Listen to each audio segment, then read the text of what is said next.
Shacknews is proud to present its Hall of Fame class of 2024. Every Shacknews Hall of Fame class celebrates the games, developers, companies, hardware, software, and more that have shaped our industry and our hobby.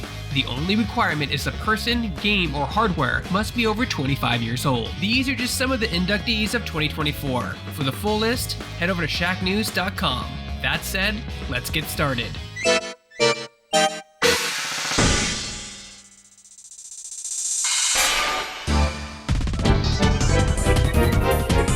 After more than a decade of introducing fans to a diverse roster of heroes and mascots, Nintendo got the idea to have them all fight each other. Nintendo and Kirby Studio HAL Laboratory brought together some of the publisher's most recognizable faces for its first official fighting game. However, this wasn't a traditional one-on-one fighter like Street Fighter or Tekken. Instead, it was one of the world's first platform fighters, where up to 4 people could battle across various stages for supremacy. The original Super Smash Bros. Broke many barriers for Nintendo and gaming as a whole. Beyond introducing players to the idea of platform fighters, this game was the first to bring together Nintendo's most popular franchises. Bringing together characters from a single publisher into a massive crossover was an idea first popularized by Capcom, but Nintendo would spend the next 2 decades iterating on this idea as a way to celebrate video games as a whole. Today, Super Smash Bros. Has brought together dozens of characters from a multitude of franchises, including ones beyond the Nintendo umbrella, but it all started with the Nintendo 64 original and its humble 12 characters.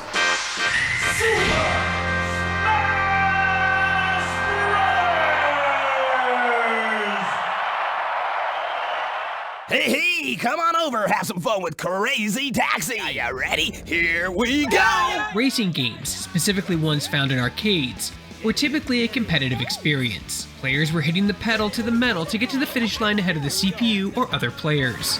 Crazy Taxi did something wildly different, and instead tasked players with being a wacky cabbie, or if you're a younger generation, a primitive Uber driver. Crazy Taxi's formula was delightfully unique. The idea was to pick up passengers and drive them to their destination with no regard for the rules of the road. All that mattered was getting the passengers where they needed to go before the time ran out, and earning some cash in the process. Whether it was the arcade version with its steering wheel cabinet, or the home release on the Sega Dreamcast, Crazy Taxi got its hooks into players in a way few racers of the time had.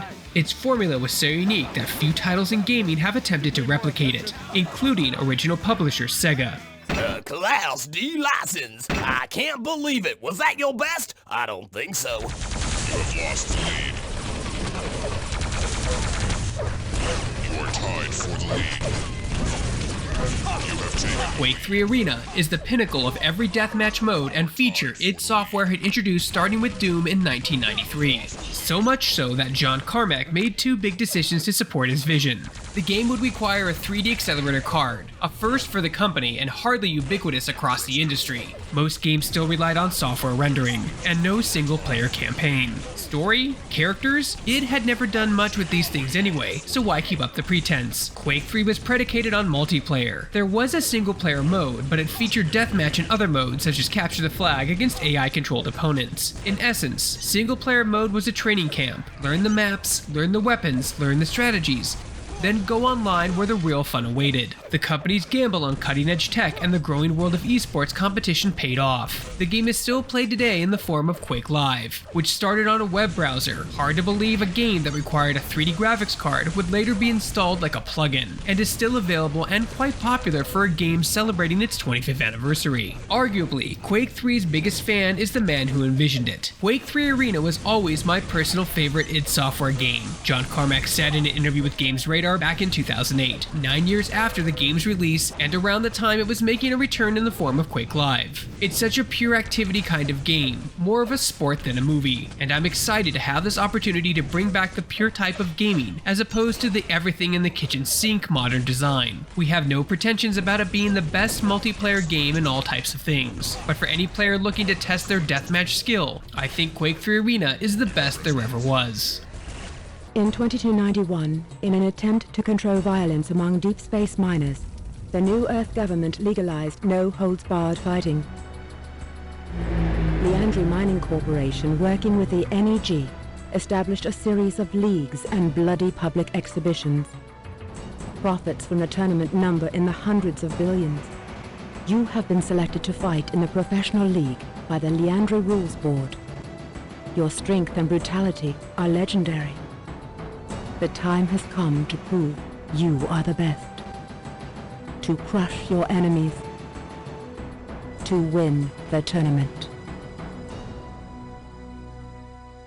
Quake 3 Arena wasn't the only first-person shooter property to shed storytelling for deep concentration on everything that made multiplayer gaming great in the 1990s. The first Unreal shipped with both a campaign and highly customizable multiplayer, but caught flack, presumably from the flak canon, for hiccups experienced by players on less than ideal internet connections. Believe me, these shortcomings are very much on our minds, and improving internet play is the team's top priority, said Epic president Tim Sweeney in August of 1998 in a public post on the company's website. The next patch will offer some improvements in this area, and there's more to come. After the patch, there will be a rewrite of Unreal's low-level game protocol, which will incorporate some new major bandwidth improvements. Based on the stats I've been collecting during 28.k and 56k gameplay lately, we aren't going to stop until internet play is very competitive. Improving the netcode was one of, if not the primary impetus, of Unreal Tournament, a game centered on online play, and the one that started as an expansion pack for Unreal before Epic realized that the scope of their ambition would be better realized as a standalone game. The result is one of the most creative, customizable, and enjoyable first-person shooters of its time. It was so good, in fact, that players still engage in mostly good-natured arguments over which game was superior, Quake 3 or Unreal Tournament. The answer?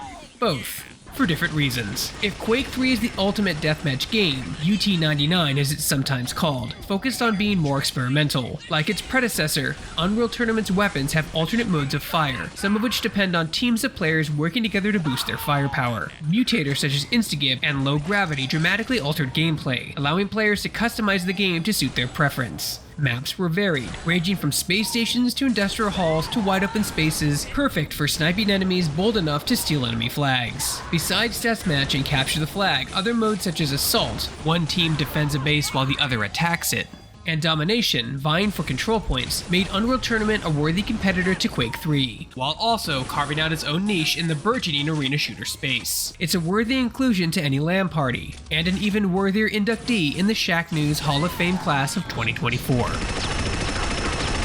Killing spree. Winner.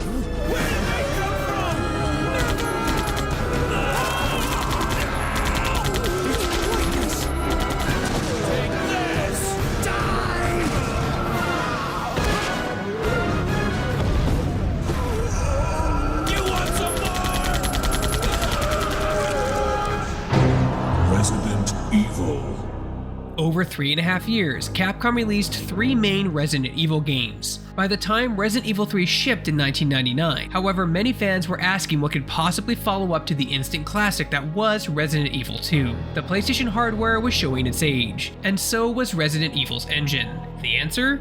The Ultimate Predator.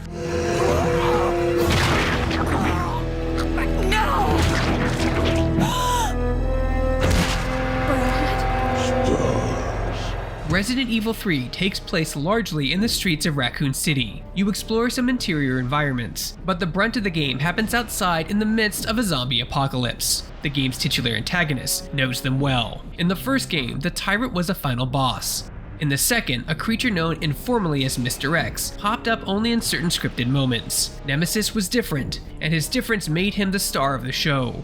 Umbrella created the ultimate tyrant. He was able to run, fire rockets, to punch and fling you across the screen, and most terrifyingly, to follow you almost anywhere.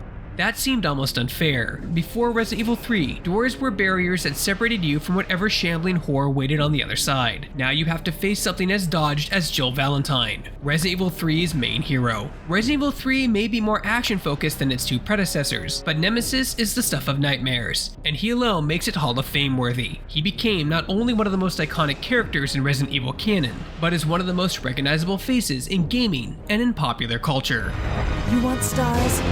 I'll give you stars.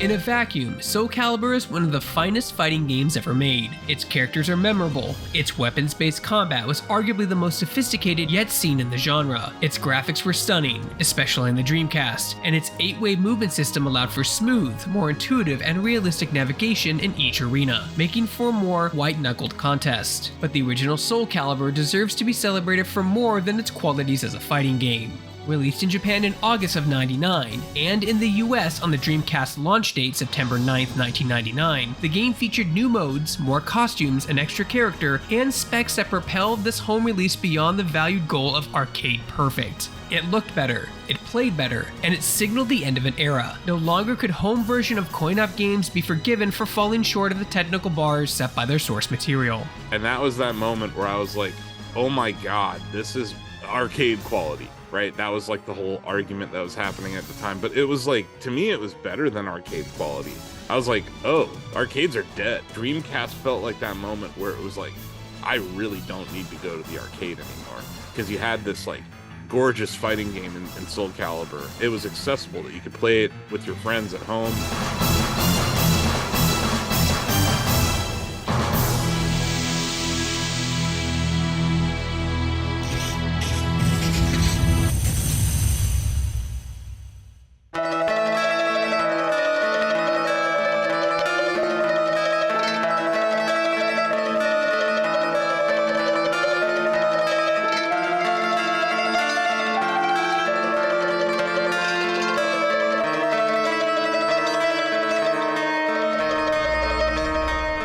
If you thought Konami expected Silent Hill to be a success right out of the gate, think again. An internal squad known as Team Silent began development in 1996. As time passed, Konami lost faith and interest in the project, and Team Silent felt like they were on the outside looking in. This ended up benefiting them in an unforeseen way. Since management wasn't paying much attention to Silent Hill, Team Silent had a lot more creative agency in their work. That agency led them to a guiding concept of fear of the unknown. More psychological horror compared to Resident Evil's jump scares, gross out enemies, and increasingly action-driven gameplay. The town of Silent Hill was filled with fog. That was as much to accommodate technical restrictions. Draw distances on the PS1 weren't exactly far and wide, as it was to add an eerie atmosphere to a small American-style town, which was rendered in real-time 3D, unlike Resident Evil's pre-rendered and static backgrounds.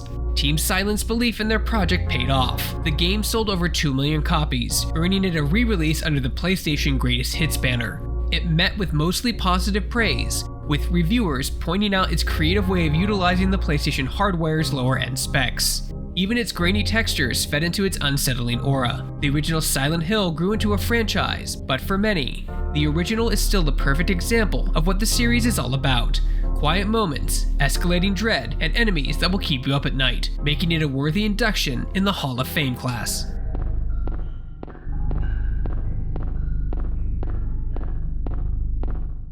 That HQ.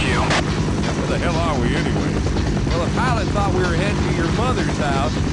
So far, this all looks familiar. It is real cute, Jack. It's not often an expansion pack can be considered better than the game it's expanding, but HalfLife Opposing Force gives Gordon Freeman's adventure a run for its money. You play as Adrian Shepard, one of the US Marines assigned to exterminate all alien life and all witnesses in the Black Mesa complex. Fittingly, you cross paths with Freeman at least once, though you never face off with him directly. Opposing Force brings back a few base weapon types, but many are exclusive to the expansion, such as Adrian wielding a wrench instead of a crowbar, and using night vision to creep through dark areas.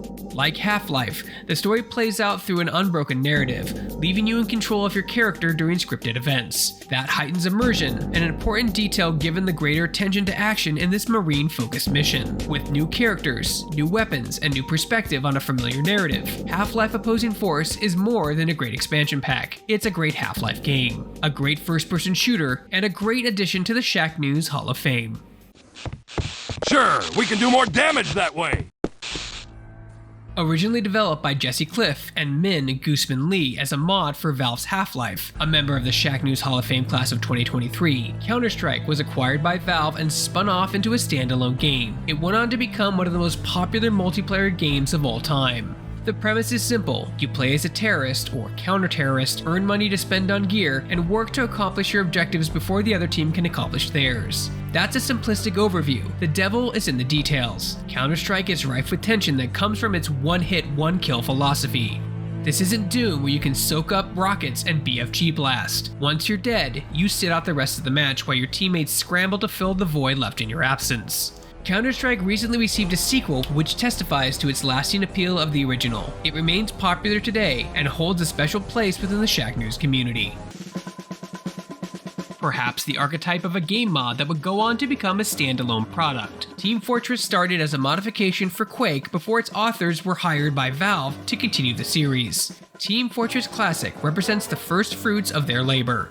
On paper, TFC resembles the original mod in all but looks. The graphics are improved thanks to the greater power of Half-Life's underlying tech, but the thrust of the game, 2 teams, 2 competitive objectives, and character classes with unique abilities remain intact. As popular as Team Fortress 2 was in 2007, and still is in 2024, that craze would not be possible without the fervor around Team Fortress Classic.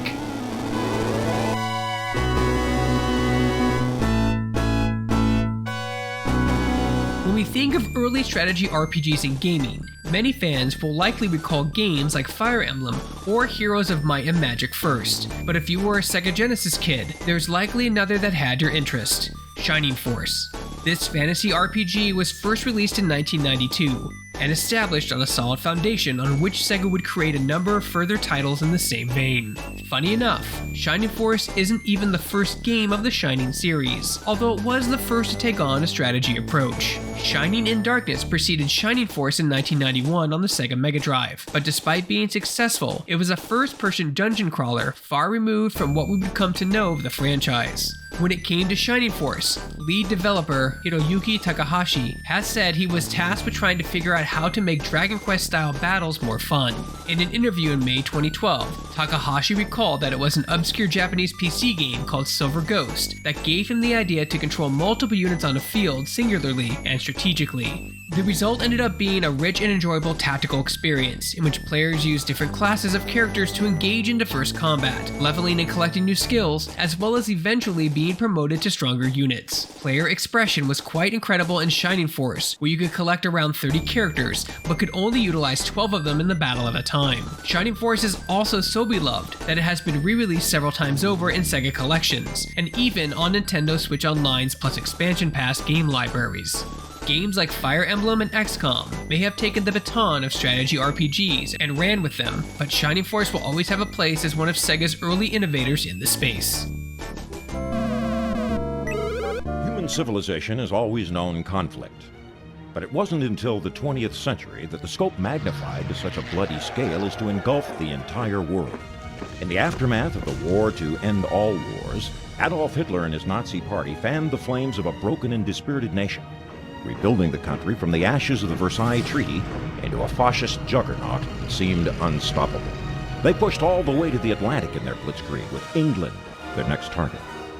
But Winston Churchill and his small island nation won the Battle of Britain, holding out through Hitler's terror bombing for an entire year. They stoked the fires of freedom long enough to stay alive and to save the world. After Pearl Harbor, the United States, with all its military and industrial muscle, entered the war. First Africa, then Italy, and then finally Fortress Europe itself. You, soldier, are a part of this great crusade. Are you ready to rise above and beyond the call of duty? There are lots of shooters out there that have rightful claims to key points of video game history, but the current world of multi-million-dollar cinematic military shooters can be traced back to one very specific game. In the late 1990s, Steven Spielberg was enamored with World War II history, and it just so happened that his son was playing GoldenEye 007 at the time. Spielberg was convinced he could make a similar dramatic experience at DreamWorks Interactive, and so began the work on the first Medal of Honor. There was actually pushback on Medal of Honor. Its development was happening around the same time as that horrific Columbine high school shooting. There were also veterans of organizations that felt it tarnished the value of meaning of the actual Medal of Honor. It took some effort to assuage concerns, but the end result was huge. Medal of Honor established a military shooter like we've never seen before. It would go on to produce a bustling multiplayer shooter market with the likes of future titles like Allied Assault, while still offering action-packed levels like the storming of Normandy Beach and the Russian retaking of the Red Square. Medal of Honor serves as a launch point of many incredible games like it, including Call of Duty. In fact, Call of Duty specifically came out of developers leaving the Medal of Honor team to form Infinity Ward. As such, Medal of Honor can be looked at as the grandfather of high-budget military multiplayer shooters as we know them.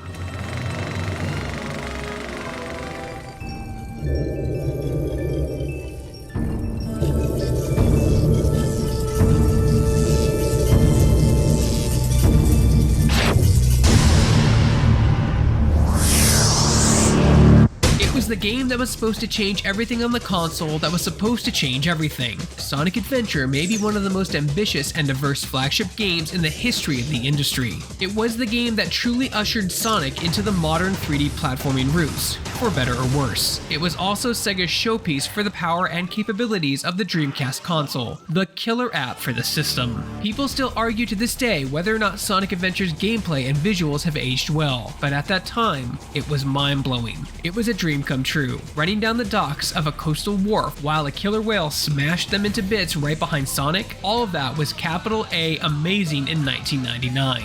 No doubt this was the door of the future of gaming, and quite frankly, it was. Sonic Adventure kicked off an awesome collection of titles on the Sega Dreamcast, many of them featuring speed and style stressed by that first engagement. Crazy Taxi, Jet Set Radio.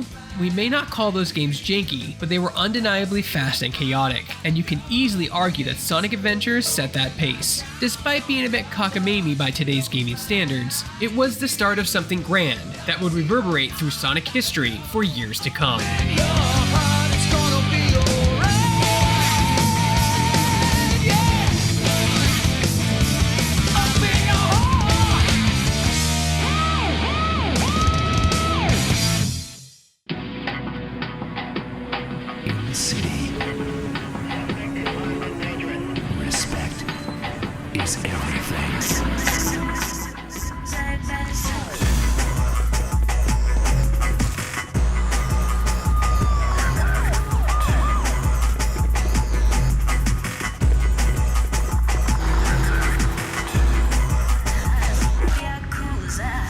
Grand Theft Auto 2 was developed by DMA Design and published by Rockstar Games in 1999. The game launched on PlayStation and Windows and saw later ports to the Sega Dreamcast and Game Boy Color. The game featured a top-down view of a made-up town called Anywhere City. It was a bit more of the same as the original GTA game and did receive mixed reviews, but it does stand out as the game made before the transformative GTA 3.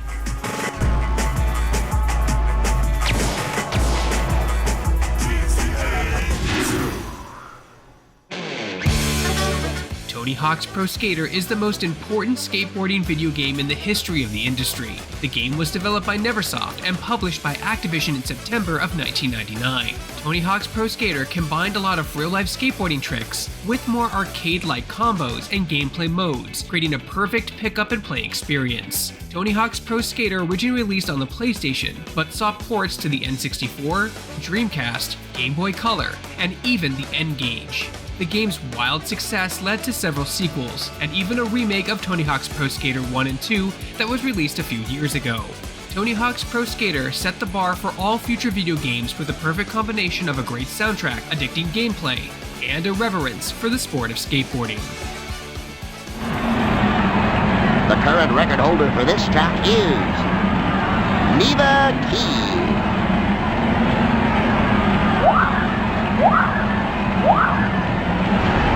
The Nintendo 64 console era was full of some truly amazing racing games, many of them developed and published by the big N themselves. While a lot of these titles focused on showcasing 4-player multiplayer, Star Wars Episode 1 Racer created a solid single-player experience, featuring 3 unique modes alongside a 2-player split-screen multiplayer mode. Star Wars Episode 1 Racer aimed to capitalize on the hype of the first Star Wars prequel films released earlier in the year in 1999. The game included a lot of characters from the movie and was reviewed quite favorably. Now this was truly pod racing like gamers had never seen before, with ports to many other platforms to come.